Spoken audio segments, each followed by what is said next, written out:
episode 8 of the Film Bros Championship Podcast. I am Tim, and with me is my co-host Patrick. How you doing, buddy? Hello, Tim. I'm sorry to correct you, but you are speaking with the ghost of Charles Bronson, and I'm delighted to hear about what you thought of my picture. Well, there's like a weird, first off, parts of your accent sound good, and parts of it sounds like Yogi Bear. I think Bronson sounds more like a Western Pennsylvania Bela Lugosi. That's what I'm going for. Oh, interesting. I didn't consider it that way. Yeah.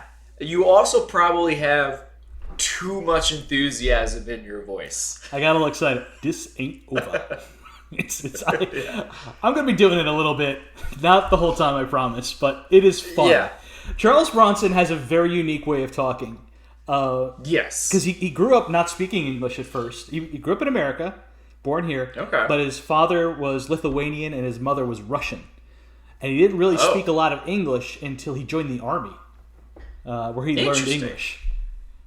Huh. Yeah. I mean, he knew it, was but he he homeschooled, or did he go to a special school or something? My man was working in the coal mines in Western Pennsylvania. Oh, wow, okay. Oh, gotcha. Okay. Yeah, he was working for a living.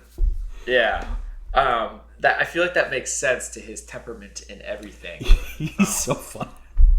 I was watching an interview with him on the Dick Cavett show, and he hated doing interviews, and he is almost hostile to everything the guy asks. He's like sniping at him the whole time. It is so funny. So is he like the old school version of basically what Harrison Ford does? No, it's so much... Yeah, well, kind of. But Harrison Ford has more humor to him. No, this is more intimidating.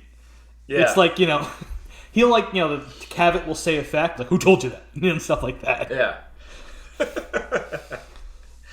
It is amazing that somebody can be an actor and basically just monotone. Monotone is not the right word, because there is such a uniqueness to his accent, but it is the same inflection in his voice always. Pretty much. It is a constant. Once or twice he wakes up and does something fun.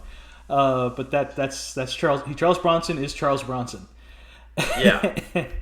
But like I said, the way he talks is very unique and it's unique, and it's in like that Hall of Fame of fun actor talk. Like, I will always get delighted. Like, James Mason is probably my favorite because nobody on earth has ever talked the way James Mason does.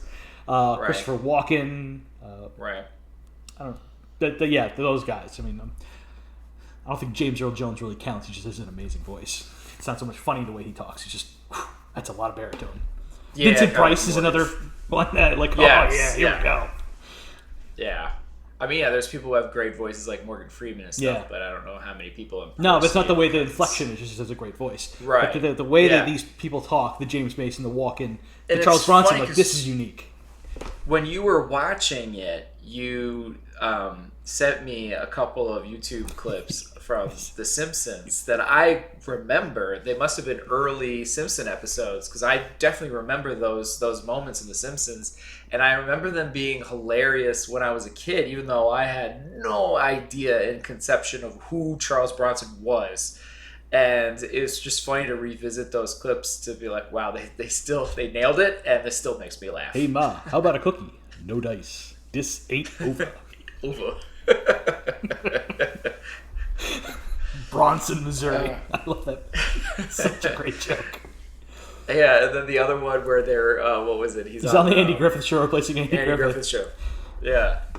Who does he got to take care of? I'm going to Moe's Fix-It shop to fix Moe, or something like that. What happened to Otis? I shut him. What? I guess it's another impersonation people could do. Sure. Don Knotts, sure. But I guess Don Knotts. I guess we've already started talking about our hero, which is the first category here. Well, we should talk about Death Wish 2. Yeah, we got to talk about the plot here, which is your movie. Oh gosh, so I got to describe this. Oh no. All right, so well, tell you what, I will quickly describe the original Death Wish, since you've never actually saw it, right? Yeah, I brought it up to coworkers today that I saw Death Wish 2 this past weekend, and then like the older coworkers were like, "Oh, the first one is so good." I was like, "Yeah, I didn't see that one. I saw the second one," and then one coworker goes, "Ugh, why?" And I was like, well, I'm kind of doing it to myself." I tell you what, I don't think Death Wish is actually that good. It's fine. Hot take. It's supposed to be a classic. I've never seen it. I'm sure it meant a lot at the time it came out, and it was different. It's the Punisher, right? More or less. Right. So Death Wish, Charles Bronson, architect. His wife and daughter get assaulted and raped. Well, only the daughter gets raped. The wife just gets beaten to death. And Bronson at the time is a peace-loving lefty, and this, of course, drives him over the edge. First, he tries to get mugged, and hit the guy with a blackjack, and that is like, no, it's not doing enough for him. It doesn't have the juice, so he starts shooting him up, and yeah, that works for him. And at the end of the movie, it's kind of fascinating. It looks like they think like, okay, well maybe the cops run him out of town. It's like maybe it'll be over, and kind of hints like, nope, I'm going to keep doing my thing. And then we have Death Wish 2, which picks up 2 years later in their storyline, but it took 8 years for Death Wish 2. Yeah, I was looking at that. It was kind of interesting to see. Like I said, what was he like in his 53 years old. Yeah, for the original, and so he's in his early 60s. 61, second one. Yeah. It's kind of crazy. And then he still makes more after this. There are 5 Death Wish movies altogether. Oh my good. So anyway, the sequel here, he has relocated to LA. Mm-hmm. And the daughter is recovering in a mental health facility. He's got a new fancy girlfriend, a new fancy job, and all that. And he's trying to rehabilitate her. Takes her out of town, and they get marked. And eventually, he gets into a scuffle with some hoodlums who take his wallet, know where he lives, which eventually leads to his house getting broken into. And basically, it happens again. So his housekeeper and his daughter, not immediately, is all kind of raped and killed. And so he's back on the warpath, basically, to take down this group in this gang, and he does. And end of movie. Yeah, well, it's funny, in the original, he doesn't actually get up with the people who raped and murdered his wife and daughter. He just picks random criminals. Kind of more like a Batman thing. Yep, kind of more like a Batman thing. In this one, he specifically targets. Yeah. In an interesting way, I guess. Oh, yeah.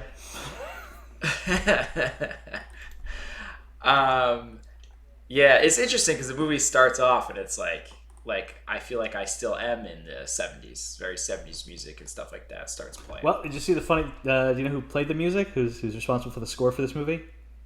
No, I didn't catch that. It's Jimmy Page. Oh wow! Yeah. Huh. I learned something. Jimmy Page from Led Zeppelin. He was just happened to be neighbors with the director Michael Winner. And Michael Winner's like, "Oh, could you do this for me?" And they gave him like 2 weeks to come up with it, record it, and score it. And I love Jimmy Page, but that time frame checks out with the quality of the songs playing. It's not the finest word. No, it's not great. Yeah. So anyway, Hero is our first category. Mm-hmm. And I don't have a tremendous amount on his character personally because you don't get to know him very well because, he doesn't really emote all too much and says he's a man of very few words, literally is the archetype of his character. And anytime he has to speak like a couple of sentences in a row, they shoot him from the back and ADR it in later. He's just not that interested in doing it. Yeah. Like a lot of movies of this era, there's a lot of ADR. Yeah. It's by no means, though, the worst. It's actually one of the better ADR movies I think we've seen. So you got to give it some credit there. I, not seeing the original, was really like, okay, so who is this guy? what is his job? Somebody says something about the radio station. I'm like, does he own a radio station? I didn't really understand. Paul Kersey's an architect, and he's designing a new radio station. Yeah, and I didn't like. It's not till like a little bit later in the movie where he starts showing the designs. I'm like, that's when I'm like, okay, wait a minute. So he's not the owner. This guy's the owner, and he's showing plans. And so it took me a little bit to catch up to what his actual job is. And they oddly spend a decent amount of time going through the different buildings and the different building options, and the owner of the radio station's wife and what she thinks. Like, there's like a whole weird like slight subplot there that I'm like, okay, like, it's riveting stuff. This is necessary. Yeah, exactly. It's like politics and Phantom Menace. Like, why? You got to fill up that 89-minute runtime, Tim. Oh man. But other than that, it's just like, okay, so he's just calm and cool, and there's never really any enthusiasm or inflection in his voice, and this is just this is basically it. Like, even for his girlfriend, who he eventually proposes to in this his movie, real life wife, Jill Ireland. I kind of figured, because I was looking at his like IMDb and her IMDb, and I was like, that's a Bronson movie. That's a Bronson movie. She does a lot of Bronson movies. In fact, one of his rules, he wanted her in the movie, but he's like, she cannot get raped. She will not be raped or brutalized. Which has no problem with the other character. I don't know if the first one's like this, but it is rough. No, it is not like that in the first movie. And Bronson was pretty pissed off about how extra it was. It was extra. And yeah, it is awful. It is really and awful, the rape in this movie. Both of them. It's super weird. Yeah, it's always really quick with the and exploitative. Gang members. Lots of nudity that is just completely unnecessary. And it's just so exploitative. Yeah. And I thought the housekeeper dying, which I wasn't sure, it wasn't quite clear that she just got brutalized and uppercut so hard that she was just dead. I didn't quite get it. Yeah, I thought she was alive first too. Yeah. So I was like, man, she got punched in the face so hard she died. That's crazy. But then the daughter was like another level of horrific. Yep. Because you get clued in that that she was raped in the original movie, and that's why she's basically like doesn't speak. She's now mute or whatever, right? Yeah. And like she gets kidnapped, and I have no idea why, but I guess we'll talk about that later with villains. And then then she gets raped, and then she's again just full frontal topless basically for no reason. And then she just, runs away, jumps out of a window, and impales herself on a fence. And I have to say that that was probably my most startled reaction the whole movie. I was just like, what just happened? Yeah, no, it's really mean. Yeah. And it's not as... And I feel like the hero, how he takes down the villains later on in the movie it's not enough, to be honest. they kind of get out pretty light if he's really going for revenge. Because those deaths in to motivate our hero here was really horrific. I was taken back. I guess it helps that he didn't actually witness either one. Maybe he would have been grosser. But I mean, it's been 8 years, like I said, since the original, and I was just say like Bronson definitely is looking his age a lot more in this one versus the original. Yeah. He's still like a really in shape guy, although you can't see it in the sequel. They keep him in more baggy clothes for some reason. But Bronson was always in like ridiculously like, damn. Yeah, he looked like he was in fairly decent shape, I thought. Yeah, after the murder of his daughter and housekeeper, Bronson goes to a cabin to cut wood for a weekend. Yeah, that was weird.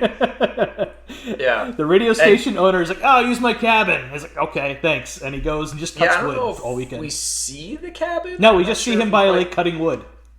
Yeah, it seemed like a stream or a river, and I don't know why he's that close, and he loses several pieces of wood into the river too. So it's like, all right, so now we're just needlessly cutting wood and wasting. Honestly, it feels like an action movie staple. I don't know if it actually started here or whatnot, but I felt like cutting some wood after. I feel like I got to try this sometime. Chopping. You got to have the shirt off and all that though too. So I don't know. Well, I burn easily, so I'm not going to do that.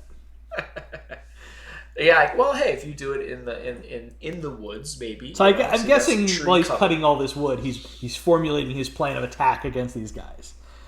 Yeah. Because he's not even willing to cooperate with the cops. He's just like, nope, what's the point?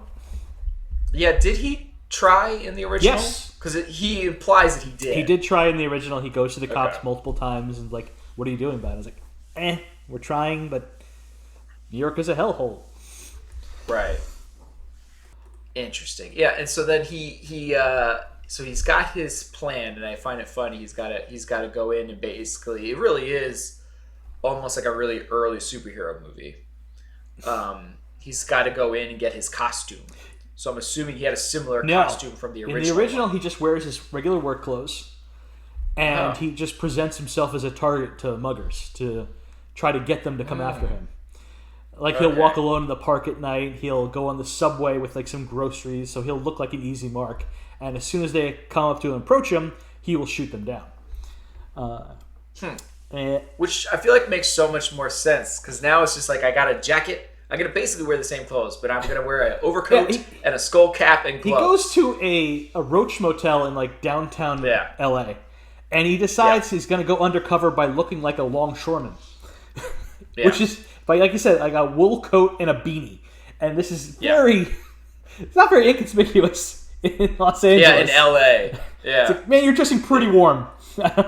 Yeah. You're ready for winter in that outfit, and especially with the gloves and everything that he's got on.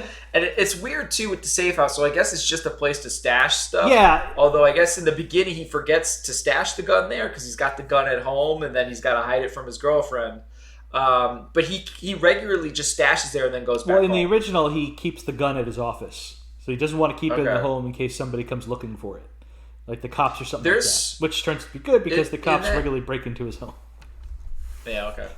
Which they show in this one, too. Yeah, he's back. And in those scenes where he's like kind of planning out everything, there's so much jump cuts that it's startling that I had a hard time following what was going on.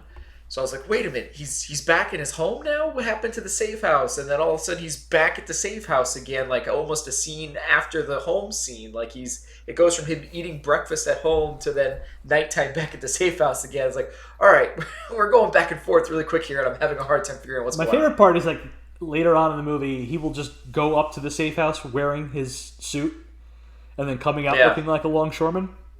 Mm-hmm. It's almost like Bruce Wayne driving around the Batmobile during the daytime. Like, I think we know who it is, guy. What are you doing? This is really killing the disguise. Really bad at it.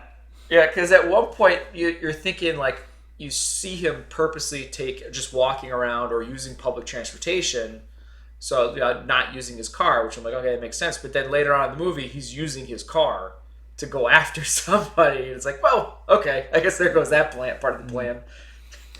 So in the original movie, he's got a Colt. What do I have it right down here? Sorry, he's got a Colt Police Positive .32 caliber. It's a cool little like a mini cowboy gun, right? It doesn't have quite long snout, but it's nice looking. It's pretty. Mm-hmm. It's got style. In this one, he's got like a lame ass 9mm Beretta. It's like, well, this just looks lame. I don't know. I look at this. Yeah, it's not the giant guns we're used to in the 80s, that's for sure. No, well, that comes in the third movie. He gets a giant gun, which apparently is the same gun that Charles Bronson owned privately. Of course it is. But, I was kind of disappointed about the change of gun. I understood the original gun gets thrown in the river by the police detective to tell him to get out of town. No, you don't get this gun anymore.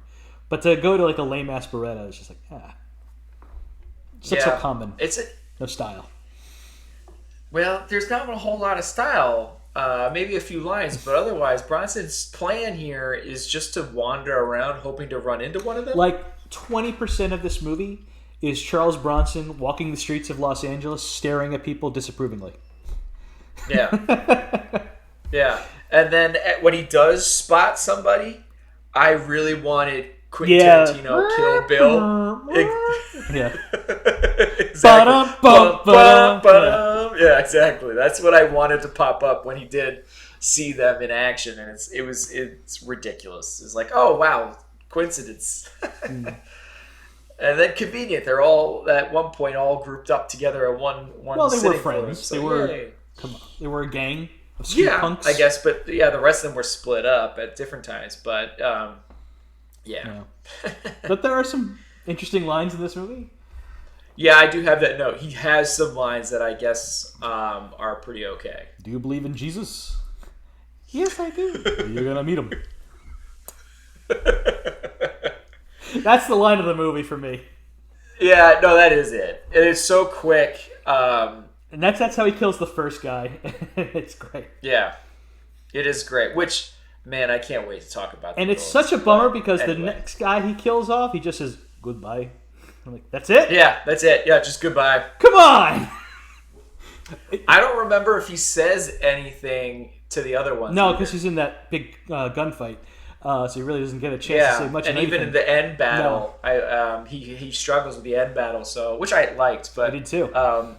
But yeah, so I think there's a reason why you basically just get those two that you have one-liners. Yeah, with, the goodbye just felt like a placeholder line, and they forgot to write something better. Like, we don't have the time. Because apparently this movie is facing a production strike coming up in like a couple weeks. So they finished like 2 weeks before the production strike hit, so they had to like move. I feel like that makes sense to this movie. Yep. It does feel rushed. I think especially with the editing and stuff like that, I feel like I can get that. I'm trying to look at what else here. I mean, I do have when they die. I guess like when the housemaid and the daughter dies. Like I guess we got to make sure he's properly motivated. I like when he discovers Ochoa on the ground after being shot. This is the one of the few times that Bronson actually get excited to say a line. He says, "I'll be damned. You stick out your neck out for me." Oh yeah, that's true. I think that is your good point. I like when his woman comes over and he's I think it's like, "Come between us? Hell no." And then he puts his arms around her and they just gingerly walk to the bedroom and then it cuts away. And it's like, classy. You're using the voice now. I see you using the voice. It's fun, isn't it? How was it? I don't know. I enjoyed it. And then I think his worst bit of acting, by the way, in his really weird scene is where he proposes to his girlfriend. And it's like the worst proposal. He gives her the ring, doesn't get on his knee, nothing like that, whatever. Nope. And she's like, "Are you serious?" "Yes, I'm serious."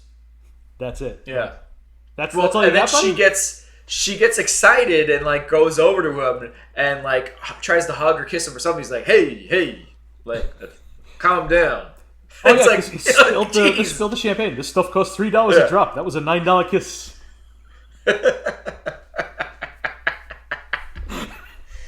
Oh my god.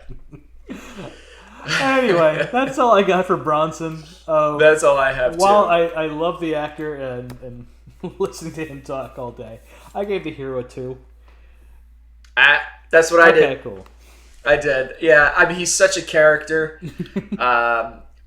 Just not like a good character, but no, like the actor his. is a interesting. Yeah, exactly. The actor is such a character in the way he can deliver just deadpan lines with his accent. It is kind of the main reason why he gets an extra point. Yeah. So yeah, 2. Yeah. Villain. Yes. This is the shortest section I have. It is the shortest. I have 2 section. lines written. That's it. Oh, wow, I have more than that, but oh my gosh, these villains are so over the top. It is insane. And I think the first thing I want to say is Lawrence Fishburne. Fishburne. Doing the best job. You know, it's funny. In the original movie, Jeff Goldblum is one of the punks. Yeah, I heard that today. And in the third movie, Alex Winter is one of the punks who comes at him. You know, Bill from Bill and Ted. And Danny Trejo is in 4 as one of the street punks. I'm just saying. Some people get their starts. Being a street punk in a Death Wish movie was a nice career jumping point. Yeah. I guess when you first look at all these interesting group of villains or gangs or whatever, they're all very interesting and different and unique. Apparently they let them pick their own clothes and just be flamboyant and crazy. That was like their direction. Well, that's very flamboyant, very Hollywood. You know, they got chokers. Like some of them look like they're members of the Village People. They got like fishnet shirts going on. Lawrence Fishburne's got the most insane, like almost Cyclops looking sunglasses that he wears the entire movie, day or night. Pink visor. Glasses, yeah. They are nuts. And every, I don't know if this really goes into action too much, and apologies if it does, but almost every single one of them has an over the top death. Like every single one, like almost has a seizure. As they're dying, basically. Make the most of it. It's a big chance. Yeah, I guess you're not gonna be here for very long, so go for it. I feel like the only one that didn't have an over the top death, like just spasm, was Lawrence Fishburne. We'll get into him later for that part in the action. That's the best scene in the movie. Because I had to pause and rewind to that scene. We'll get to it. Not yet. Oh wow. Okay. The leader of the evil punks is Nirvana. I'm not sure. Is that his name? Yeah, Nirvana. I'm not sure if any of the other punks actually have names, but he has a name. Oh, yeah, I didn't catch it if they did. It's his brilliant idea to kidnap Bronson's daughter because she can ID them. But for some reason leaves Charles Bronson alive and knocked out on the ground. Yeah. And I'm glad the movie at least called it out like 2 minutes later. Why the hell did we bring her? Why did we leave that guy alive? He can ID us too. It doesn't make any sense.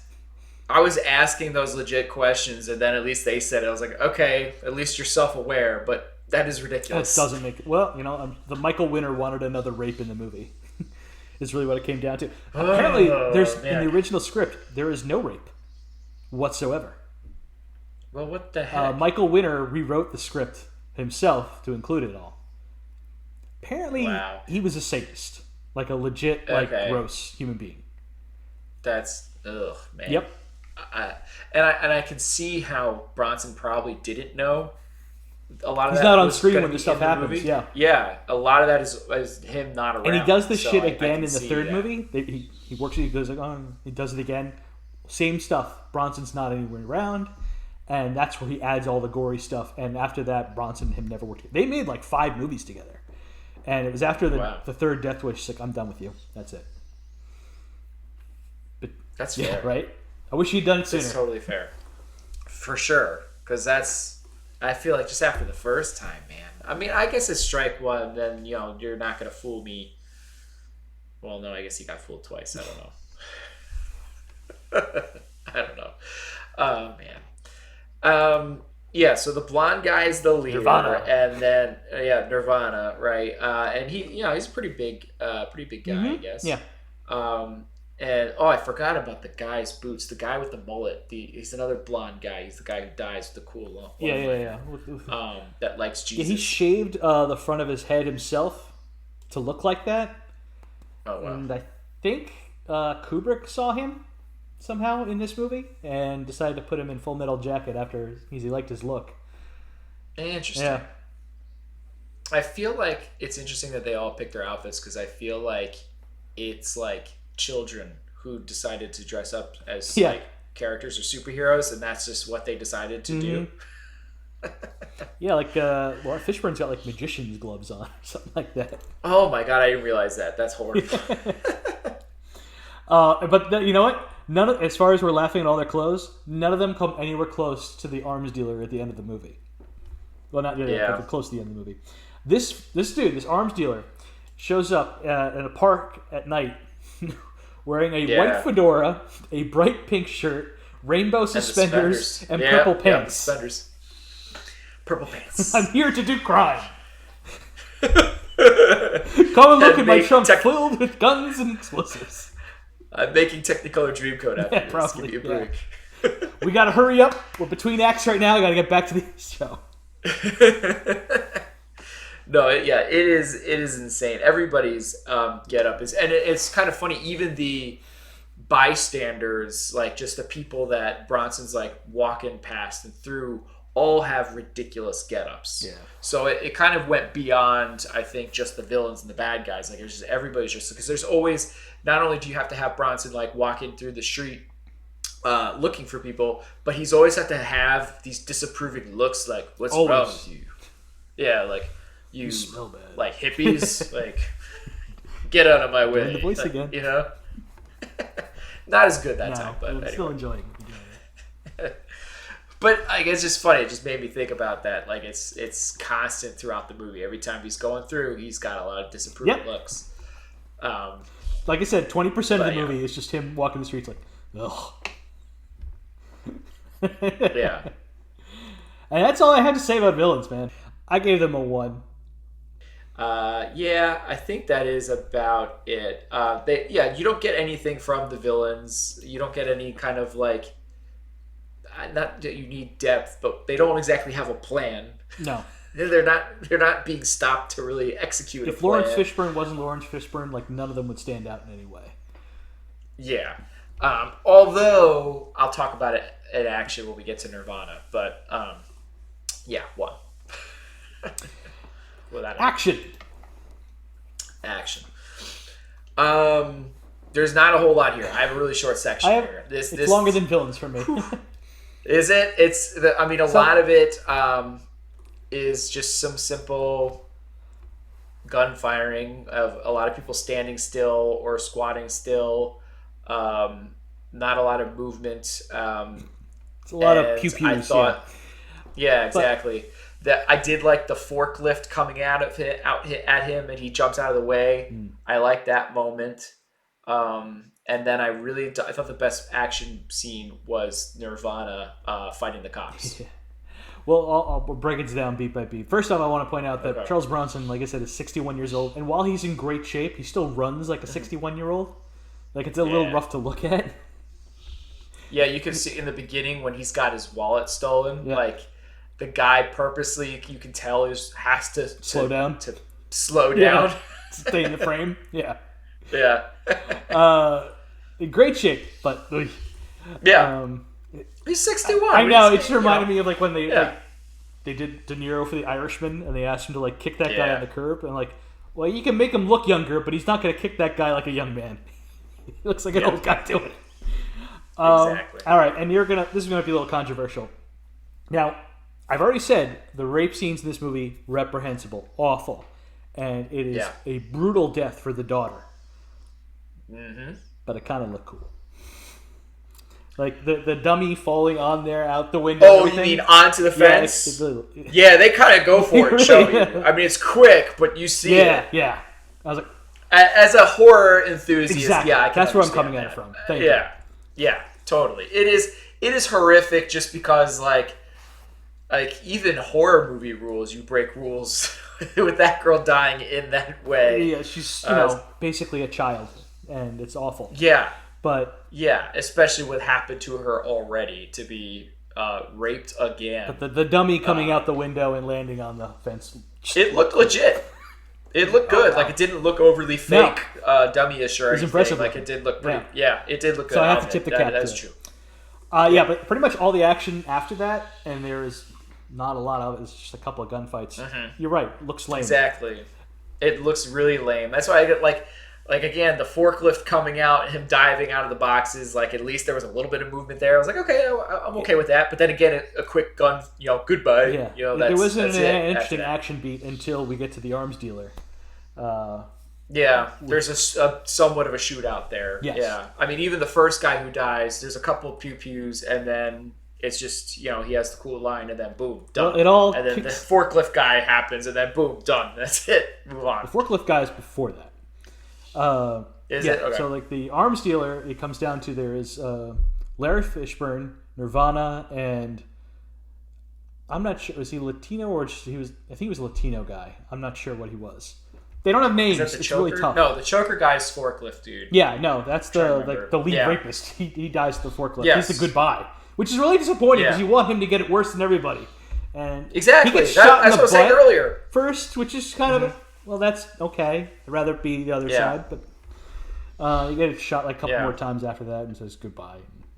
But who did? Yeah. Okay. So the forklift guy. Hold on. To go back to that one. He gets him because he runs into him attempting to rape somebody else. Yeah, right? the tourist. Is that where into the tourist in the parking garage or whatever like that, where you get more gratuitous. He's just walking by and you're screaming like, I should experiment. I should check this out. Yeah, let's go in the parking garage. Yeah. doesn't sound like good scream. And somehow chases him down or something. I mean, it's weird, random. At first, he's in like an arcade. I'm like, why is he in an arcade? What is going on? But anyway, yeah. The arms dealer fight. So the Latino guy is one of the first ones to get shot, and it's pretty uncertain. No. I take it back. Larry Fishburne is the first one to die. Out of the villains, yes. Yeah, because I think the guy in the tree doesn't count. I think he's with the first. arms dealer, so he's not one of the punks. Yeah, he is. Who Ochoa takes out for him. Right. Larry Fishburne decides his gunfight isn't going well, so he picks up his boombox and puts it in front of his face to protect his face. And this is all the opening that our man Bronson needs, and he shoots him right through that boombox. The boombox explodes, and Larry Fishburne is dead. Yeah. My comment to that was, "Those are some bullets." I laughed so hard. I had to watch it again. This is the stupidest plan I've ever seen. Like, the boombox will save me. No!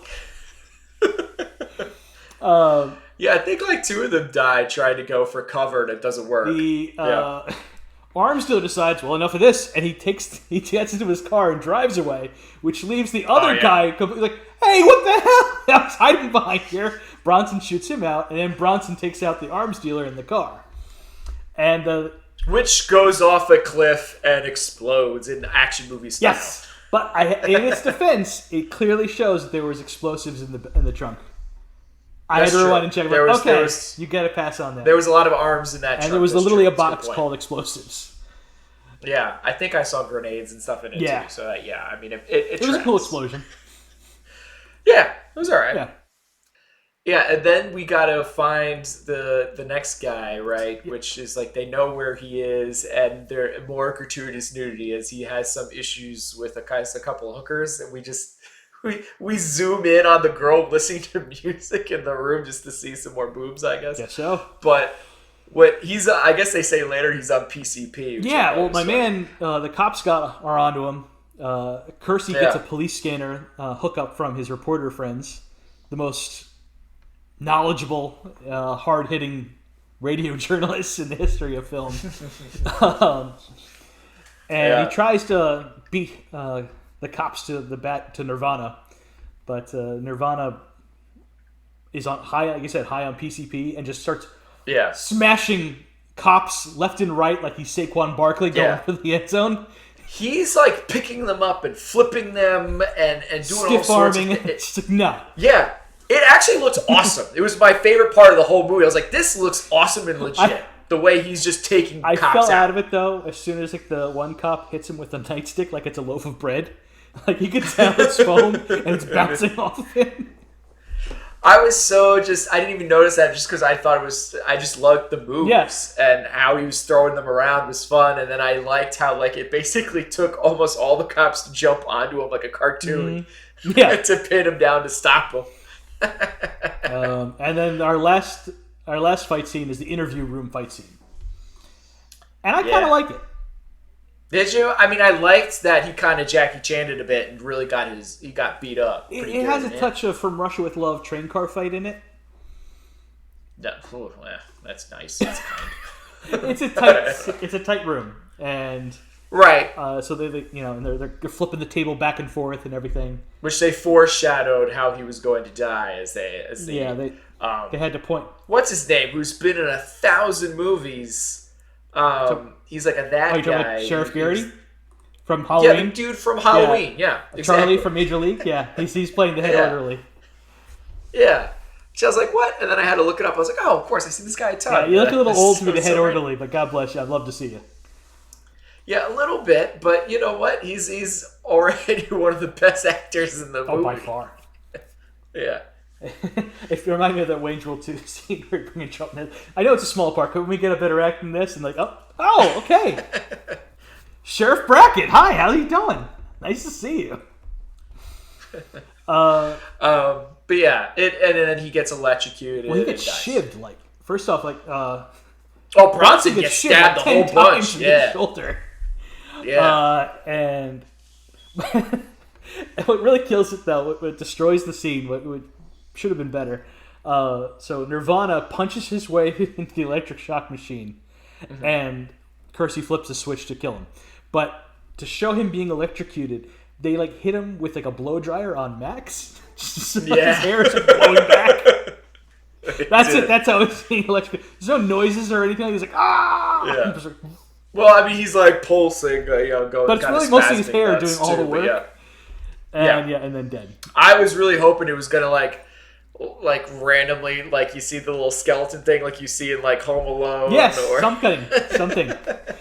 I don't know if Bronson brought a gun to this. I don't know what his plan was. How is he getting out of that hospital if he shoots him? I don't know. The plan didn't make any sense. I was trying to think, like, okay, so it was his plan to say he already left for his wedding? Because I was thinking, like, his wedding was part of his plan. Yeah. It seems like he's setting up his fiancée to get out of town as fast as possible. And I'll have somebody with him. Yeah. But it goes terribly really quick. And it was kind of funny because, it was incredibly loud fight. And you see that the fight ends and the orderly's standing there like, well, yeah. Why wouldn't I be here? How are you sneaking out of this? And then, like, it was weird, too, because he, like... So they're looking at each other, so I guess he recognized him right away or something, because his back was turned. And then he throws the clipboard at him and already is immediately flipping the table up at Bronson. And I was like, wait a minute, what? Knocks the like, gun away. There was no even... There's no recognition of anything going on here. Immediately, well, Bronson brings out the gun. That's why. Yeah. Well, because to me, I didn't see the gun. I just saw the clipboard. Well, he drops. He flips the clipboard. He brings out the gun, and that's when Nirvana is quick as a cat. Yeah, I guess he's already got his like shiv in his shoe, ready to go. Yeah. Gotta protect yourself. You never know. In a hospital like that. I gotta tell you, Bronson has nothing to complain about as far as traffic leaving. It's like the lightest LA traffic that anyone could possibly run into. His girlfriend finds out what he's doing while he's away, figures it out because of the clues he left in the house, and ditches him. And he's they purposely have that shot of him like, I missed the trash can that's right next to me. And because he was making a fake ID for the hospital, so she knows that he was there when she hears about the shooting. Anyway, so that's it. She leaves him when she figures it out. He swears, no, I'm not doing anything. I'm not shooting people. That cop is crazy. I am not a vigilante. Yeah. And it's not even, like, too sad about it. No, like, and it really kind of kills the ending. Yeah. It just goes on like, yep, I'm gonna keep killing people. I don't remember Paul giving his fiancée a ring, by the way, in that scene. I guess he must have. Because I remember just saying, like, I assume, I don't know. There is some time there where he's, like, going and interviewing, I guess, right. the doctor Some time has passed, to learn about the builds. Who knows? I don't know. But I was digging a downbeat ending, but they ruin it by showing him just being fine the next day. And still walking the streets looking for punks to kill. Well, he's like, oh, yeah, I'll be at the party. Like, what else do I got to do? And, like, he seems just A-okay. Yeah. Bummer. Which makes me feel like, I guess... He really only proposed to her because he needed, I guess, an alibi, but also that plan didn't make sense either because of the way it was being executed. So I'm like, okay, I don't know. All right, to action, I gave it a 2. You could talk me into a 2.5. I gave it a 2 as well. That's exactly what I gave it. Okay. And I guess I'm not even sure why. I think I probably would have given it a 1 or a 1.5 if it wasn't actually for the Nirvana brawl with the cops. Cool. That was my favorite part. Dudes. But yeah, and legitly, like it's not like Sorceress where you're like, oh man. Yeah. There was some physicality to so like this Sorceress dude, and the Sword and the Sorcerer, we gave action a 1, I think, on both of those. So this is better than that. This is better, and I thought, and that end battle or the end fight too made sense that Bronson really got beat up, right? Because like this dude clearly showed like he is some force to be messed with. Yeah. Okay, on the same page. Yeah, we really are. You thought this was going to be some big. Movie, I don't think I'm being that nice. To be honest, I think you're being perfectly fair. I thought you were going to be worse. Yeah. Because I actually, for all the complaining I'd have, and I have plenty of complaints, I was having fun with it just because of Bronson. I guess. I was you know what? I was just bored most of the time. No, that's fair too. That's like a perfectly fair reaction. So it is one of the things that's like one of the worst things you can do, as we said. Yeah, before, worst thing a movie can be boring. Yeah, right. Yeah. So sidekick, is the sidekick. Who classifies the sidekick? Does this woman classify as a sidekick? I was going with Ochoa. Which one is that? That's the New York cop. Oh, okay, yeah, because he does kind of. He was chasing him. I guess he was another technical bad guy, and then he comes in. It's like, well, I better save you. You were better them. live over these guys, yeah, type of deal. He does help take down a guy or two. He comes in later in the movie. Yeah. And I'm curious, do any of those people are any of those people in New York from the first movie? movie? Only Ochoa. Ochoa was in the movie, and same actor, same character. Okay. The rest of them are not. No, they were different police commissioners and police captains in that movie. Okay. By the way, the officer I thought in this movie was terrible. The LA cop that sounds like he's from New York. Yeah. Yeah. I was so I had bad. that written down too. Like, why does it sound so New York? It's ridiculous. It's like over the top at times. Like, this does not And fit. for some reason, the LA police commissioner is on a ground floor office with a window for I know, a wall. It's people walking by. This looks like a bank manager's office. Like, what are we doing? We gotta do better than this. At a time where assassinations are more regular. Yeah, the head of the police is right here, ground floor with a window for a wall. That's not good. Yeah. But I was excited to see Ochoa back because I like the actor. He's funny in this movie, and he's got some sense of humor. He's got a cold. He had a cold in the first movie, so they gave him a cold again. He did it when he so first dumb. pops up in New York. Like in the New York scene, no cold. There's a line in dialogue that says, "Oh, I think I caught a cold on the plane." But is that what he says? Oh my gosh! He just did it because he had a cold in the first movie. I'm like, did we need this connective tissue? Really? Come on. It was ridiculous. But I enjoy him too. He's just like a little. I don't know. He's just funny, cranky. I guess cranky. He's got a little bit more charismaticness. That's not a word, but charisma to him. The conversation he has with the girlfriend is kind of fun as he's broken into her. Which is what he did in the first movie. More references. Breaks it. Like, why cops just break? That's what he does. He does that. I like how his smile when he thinks he's outsmarted him, because he has someone else have his car out front. So Bronson goes to the back, so he's following from the back type of deal. Jerk move when he rips the 50 in half for the cab driver. Got to make sure he stays there. You get the other half. I guess. You want the second half, you got to stay. Do you know how hard it is to get a cab in LA? You got to do what you got to do. It's not New York. Man. He got it pretty easily. Hopping on buses, all that kind of stuff. Which I thought was fun. Did Bronson, by the way, when he hops on that bus, just like conveniently find a newspaper on the seat? Yeah.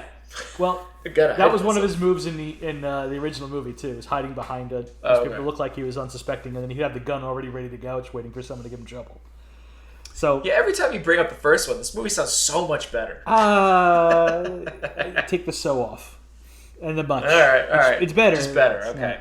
Great. Fair enough. There's plenty of examples of that, by the way, in various genres where, like, I understand the importance. It's kind of when we talk about Halloween, to be honest. Like, I understand Halloween its historical significance and importance, especially to the genre of horror. But I like so many other horror movies and series better. You know? And so I kind of get that, where, like, maybe the original is important to the genre, maybe. My favorite version of the story actually was a more recent remake. Is it the Bruce Not Willis the Bruce one? Willis one. Sorry. Before that, James Wan actually directed a version called Death Sentence with Kevin Bacon. Oh, I didn't know that. And it's legit good. That makes sense. James Wan. And Kevin. I love Kevin Bacon. I don't know if you know this. Kevin Bacon's an actor. He can emote. And He is! And he goes through all the emotions that you wish you could see from Bronson, character in both movies. All the emotions that like should be like the there. Guilt, the disgust, I have to have it. Yeah. Your wife died. Your daughter was raped twice. Your house lady you seem very chummy with also raped and killed, and all I get is some chopping of wood, and then we're moving. Yeah, no, he looks like Arnold in the Terminator. He's like stone face. Yeah, exactly. It's computing. Yeah. But I'll tell you, Ochoa dying and then saying the Lord's Prayer as he's doing it gave me the sads. Did it? I thought that was ridiculous, and I was like, "Wait a minute!" He all of a sudden decided to get like almost an Irish accent when he's starting to say his prayer too. That part I rewound. It's like, what is going on here? Yeah, he's it's almost like a little accent he's sets an it. old New York Italian. He's taking off. Yeah, I guess I didn't like that part. I thought that was pretty lame. I don't know, and I enjoyed his little bantering with the cabbie and everything. It just. So I think this is probably where we're disagreeing. I think so. I think this is it. I talked to you about the hardest working news radio reporters of all time. Yeah. Now Kenzie has a police scanner. Ho, ho, ho. Yeah. I have that. I love the head psychiatrist of the hospital's hair, the Einstein hair they gave him. Oh, did you see the office is like, you got this like really light colors. There's like a rainbow poster behind him. Like they're going hard into these like bunch of hippies, you know, like very feminine, like all these, you know, like you think people can be there's so many better? lines. I don't think so. Yeah, I don't think I buy into all this, you know. Rehabilitation. And there's so many lines like this.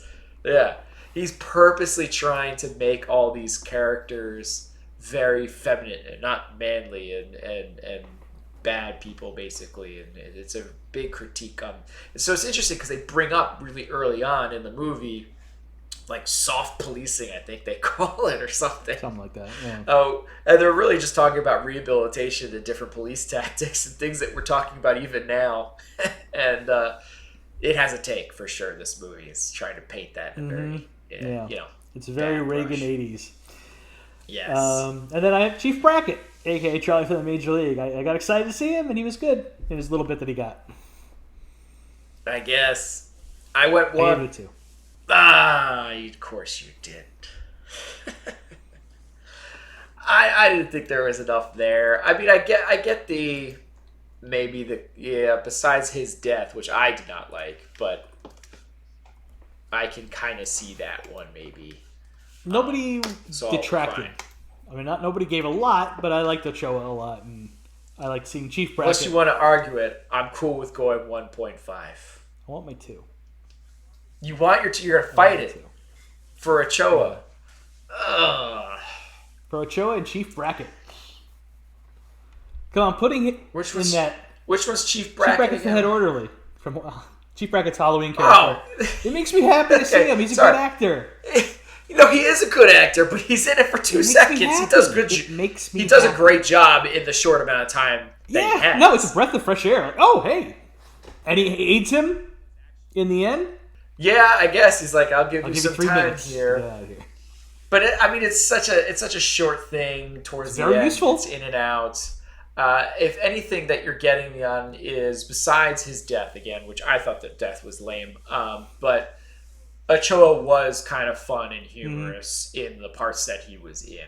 So that's why I was like, man, I guess I can bump it up to a 1.5 because of that. I don't know. It gives it a final score of a 7. Okay, I think that's being too nice. It still comes below 1 down, 2 to go with a 7. Yeah, that's true. I mean, I guess it's better than Sword and the Sorcerer. It is. Yeah. All right, fine. I'll cave. I guess I do like it more than Sword and the Sorcerer. I think we're being a little too generous, but okay. Way to go, Tim. Thank you. All right. Well, it's still not in the top 5, so that gives us First Blood at 17, 48 hours. I have some more miscellaneous stuff here. I'd love to talk Okay, about. fair enough. Okay. So in the original movie, Charles Bronson has a son-in-law who disappears for the sequel and never gets mentioned. But it was played by evil Dr. Scientist guy from Silent Rage. Yeah, Okay. so I thought that was a fun, that's a fun connection. Yeah, interesting. And Death Wish 2 presented Canon Films' first big foray into action movies. I didn't realize it was a canon. This is canon. To be honest. Wow. This is how the 80s... This is... Is this their start? They started off making horror movies and teen sex comedies. But this is how they got started into action movies. And they paid big money to get the rights from Dino De Laurentiis. And... Wow. Because Dino De Laurentiis produced the original movie. And they paid Bronson like $1.5 million to be in the movie. And Dino De Laurentiis, fine, I'll give you the rights, but I get to make a competing movie if I want, and we get to watch that movie later in the year. There's a competing movie that is the exact same plot. But it's not a Death Wish movie. No, it's not officially a Death Wish movie, no. Okay. Which one is that one, just so I... What's the title? Oh, boy. Fighting Back. Okay. With Tom Skerritt. Ooh. So I don't know. I watched the documentary Electric Boogaloo on YouTube about the Wild Canon Films, and if you ever get a chance to watch, it is wild. They cover the Death Wish movies, and yeah, because you went and did some more torture yourself and watched the third. Sure did. That's insane to me. It's much more action packed than the sequel. The second one. Let me tell you. I guess it kind of has to. Because that one's like 87 or something, or 86, isn't it, when that one comes something out? Something like that, yeah. So at that point, action movies have really turned it up quite a bit by that time of the decade. So to compete, I'm sure they had to. It should have been interesting, him trying to pull it off at even older into his 60s. He's got a much bigger gun, and somehow he gets a bazooka in the mail. Along with the big gun, yeah. It's delivered by Acme. Yeah, it's some wild shit. But one of the things I was so excited about doing this podcast with you because I wanted you to watch some of these canon action movies. This is one of the more reputable ones. Wow. I mean, it's still, again, as we said, it's not the worst movie we've done so far. But I did not have a good time. Remember, Sorceress, I was telling you how Roger Corman made his movies. Canon was following pretty much the same idea. So we're going to make a lot of them. We're going to make them cheap, and we're just going to turn them out. And they actually invented the idea of pre-selling the movie rights. This is how they made up all their money to make these movies, and that naturally became a problem for them because the movies didn't perform well, and they went on to make like Superman 4, Masters of the Universe, Life Force, and when all these big movies they spent a lot of money on bombed, and they couldn't get the money back, they ran out of business. But they basically they made Charles Bronson a huge action star in the 80s, and Chuck Norris, and they were the two Chucks. They would have here's a script for Chuck Norris, here's a script pile for How many Bronson. action movies did Bronson do at this time? A bunch. This restarted him. I had no idea he was doing this much in the 80s. Well, it was all canon too. He did a 5-picture deal with them. Oh wow. So also because he was more of like an earlier actor, like cowboy kind of guy, wasn't he? Yeah, that's how he started off. Because I thought they did like a nod to him in his earlier career in this movie. Because at one point you have this weird long shot at one guy in one of the LA streets, like dressed up in a Hollywoodish looking cowboy outfit, just randomly pew-pewing in the street. And like Bronson's just looking at him like, is that like a nod? But he had always been in action movies, like The Great Escape and Dirty Dozen, stuff like that. But this is where he got to be. I liked those movies. Me too. But this is where he got to be like the star and everything like that. The movies were all built around him, blowing away the bad guys. Fair enough. Michael Winner, the director, was called out right away for the exploitive rape bullshit. Not just by Bronson, but by a lot of women's groups and stuff like that. This is gross. And Good. yeah, he doubled down on it, of course, in the third movie, and that was the end of him. I feel like he should have been able to sign something where he gets to preview this movie before it's released. Like, come on, man. Well, he was getting paid so well, but yeah, I guess I'm giving Bronson too much credit. Like, it's his credit. Eventually, he's just like, I'm not working with you anymore. That's the end of it. That's true. But I think the producers too were like, because they came from a world of horror movies and teen sex comedies, they were like, yeah, more. People love it. Sex sells. Well, that ain't sex. So this movie, very good point. This movie had like a budget of like $2 million, which is a little over $12 million today, and the worldwide gross was 16.1, a little over $49.5 million. Yeah. So it makes sense why I got sequels. Oh yeah, lots of sequels. And that is all I have for Death Wish 2. When was the last one that came out? Like what year was it? Death Wish 5. That's a good question. Let's see. The Face of Death. He's still the star. Came out in 1994. Oh my gosh. And he was in it, right? Yep, he was in it. So he's making Death Wish into his 70s. Yeah. That's crazy. It sold. Paid the bills. And a Canon would have been gone by then, right? Canon pretty much folded in 1990. So yeah, interesting. I wonder who was like, yeah, let's do it again. Roll that. The two back. producers split up when they lost the company, and they made competing Lambada films, The Forbidden Dance. Awesome. One was called Lambada, and one was called The Forbidden Dance Lambada. It was the Armageddon and Deep Impact of its day. There's so many examples of movies that are doing like the same stick that comes out in the same year, like Volcano and Dante's Peak. But there's so many examples of those. Right on Dante's Peak, by the way.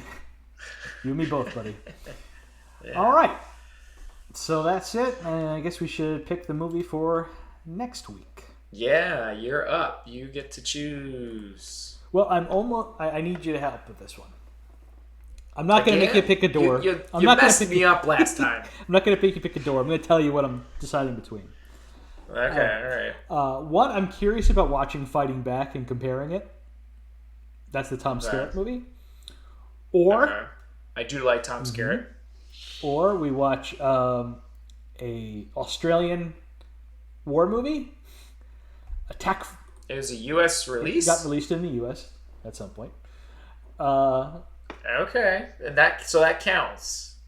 Yeah, when I tell you who's in it, you'll understand why. Okay. Attack Force Z, starring Mel Gibson and Sam Neill. Wow. I want Attack Force Z. I do. On Plex. Yeah. I mean, it's up to you. You have final say. It's your pick. You said it. I want it. Let's go for it. I don't know. I thought it would have been interesting to compare, but it also would have been kind of samey as far as this is kind of we just watched the same movie twice. So yeah, I was leaning towards Attack Force Z myself. Twice.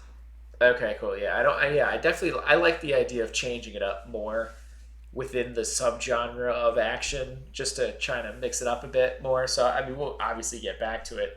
That, and I'm like, Sam Neill in an action movie, that's cool. And I had no idea Mel Gibson's going to be in this year twice. Yeah. So, wow, go Mel Gibson then. That is it for us. Please show your support for the podcast by leaving a review on Spotify, Apple Podcasts, Google Play Music, or wherever you happen to listen to the show. Also, sharing is caring.